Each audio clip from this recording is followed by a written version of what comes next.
उसी के आधार पे मतलब भविष्य का निर्माण होता है।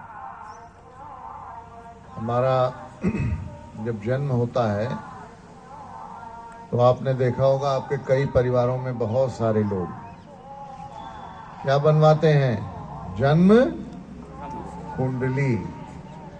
जन्म कुंडली बनवाते हैं कि हमारे बच्चे का भविष्य क्या होगा, ये किस प्रकार का होगा। कुंडली, जन्म कुंडली है बनी, आप लोगों में से बनती होगी, घर परिवार बनाते होंगे जन्म कुंडली कि हमारे बच्चे का भविष्य क्या होगा।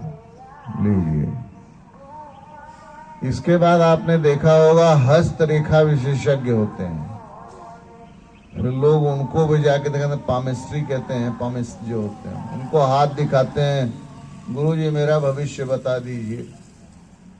तो इसमें कुछ रेखाएं हैं,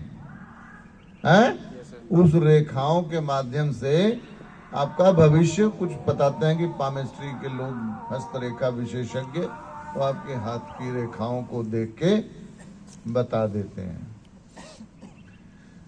तो इस तरह से आप ये देखिए, जब पिताजी आपके विद्यालय में एडमिशन ले जाते हैं कराने के लिए, तो ये क्या कहते हैं, ऐसा पढ़ लिख के बन जाओ कि भविष्य तुम्हारा अच्छा हो। तो भविष्य को लेकर के हमारे समाज में हर समय चिंताएं बनी रही हैं और हम मानव जो है अक्सर भविष्य को लेकर के आशंकित भी रहते हैं। तरह तरह के पूजा पाठ और भी रिचुअल्स बनाए गए हैं कि ताकि आपका भविष्य उज्जवल हो। मंदिर में जाते हैं, मस्जिद में जाते हैं, गिरजाघर में जाते हैं, गुरुद्वारा में जाते हैं, लोग क्या कहते हैं, प्रभु सब कुछ मेरा आगे ठीक ठाक हो। तो भविष्य को लेकर के बहुत परेशान होते हैं। कहने के लिए है कि भविष्य की चिंता नहीं करनी चाहिए, लेकिन सब भविष्य की चिंता में लगा हुआ है। देखिए जितने लोग लगे हैं क्या कि हमारा घर बन जाए, हमारा ये हो जाए, हमारा भविष्य सुरक्षित हो जाए, और मांग चलती है कि भाई पेंशन दे दी सरकार ताकि भविष्य हमारा सुरक्षित रहे। आप भी पढ़ाई लिखाई कर रहे हैं ताकि हमारा भविष्य सुरक्षित हो जाए। तो रेखा गणित, ये रेखाओं के माध्यम से, ज्योमेट्री पढ़ते हो ना तुम लोग, हैं, उसमें रेखाएं खींच करके रेखा गणित पढ़ाया जाता है। उस रेखा के इक्वेशन से कहते हैं कि वो पामिस्ट्री के लोग कुछ इसमें देखते हैं और रेखाओं से बता देते हैं आपका भविष्य। हमारे मस्तिष्क में दो चीजें होती हैं, एक होती है स्मृति और दूसरी होती है imagination. One is a memory and second is imagination. Either we live in memory और वी लिव इन इमेजिनेशन। जैसे कुत्ता जा रहा है ना, मान लो कुत्ता है, गधा उधा या गाय भैंस यहाँ चल रहे हैं, उनको कोई मेमोरी और इमेजिनेशन नहीं होता है। या तो मेमोरी में व्यक्ति जाता है या इमेजिनेशन में जाता है, प्रायः वर्तमान में रहता ही नहीं है। रहते भी हैं, लेकिन खास करके विद्यार्थियों जीवन में क्या होता है, जैसे आप यहाँ खड़े हैं, अब या तो कोई पुरानी बात सोच रहे होंगे तो मेमोरी में जाएंगे, और या भविष्य की कल्पना करेंगे तो इमेजिनेशन में आए। यदि होता कि नर नरेश में राजमहल में रहता, आपके लिए जो है ऐसे भी लिखने के आता कि if I were prime minister of India, यदि मैं भारत का राष्ट्रपति होता, प्रधानमंत्री होता, तो इस तरह से कल्पना करते हैं। क्या आप करते, निबंध भी आता है।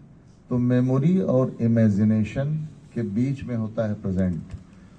तो या तो हम मेमोरी में जाकर के पास्ट में कुछ हुआ है उस पर पश्चाताप करते हैं, या भविष्य की बड़ी ऊंची कल्पनाएं करते हैं इमेजिनेशन में जाके। हालांकि भविष्य, अब मेरा अपना व्यक्तिगत मानना है कि भविष्य, लोग कहते हैं भाई वर्तमान से आपका भविष्य निर्धारित होगा, संघर्ष करिए, जो संघर्ष करेगा उसका भविष्य अच्छा होगा। कुछ हद तक ये बातें सही हैं, लेकिन भविष्य में आपका जो प्रारब्ध है, भवितव्यता है, होने वाली जो स्थिति है, वह भी बहुत महत्वपूर्ण होती है।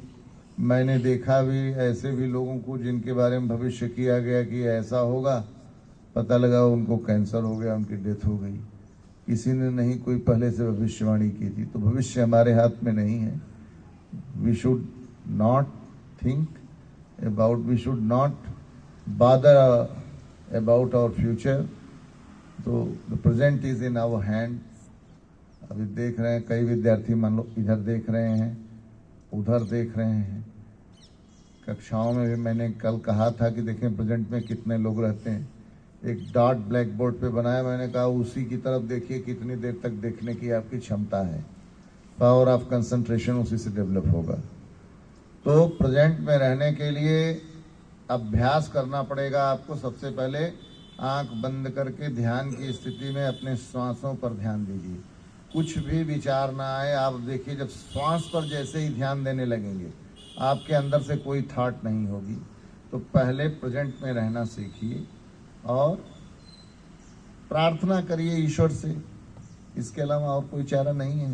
तो कुछ होता चारा तो कोई मैकेनिक होता, तो कोई यंत्र होता तो उसको दबाते कि my future should be bright, इस पर कर दो स्टेबलाइजर की तरह, तो हमारा ब्राइट हो जाता फ्यूचर। तो फ्यूचर जो है कोई मैकेनिज्म ऐसा नहीं है डेवलप हुआ कि कोई अपना फ्यूचर उससे ठीक कर ले। तो ऐसे में एकमात्र यही रास्ता बचता है कि हम अपने सत्व गुण को विकसित करके प्रेजेंट में जो हमें करना है, हमें उसे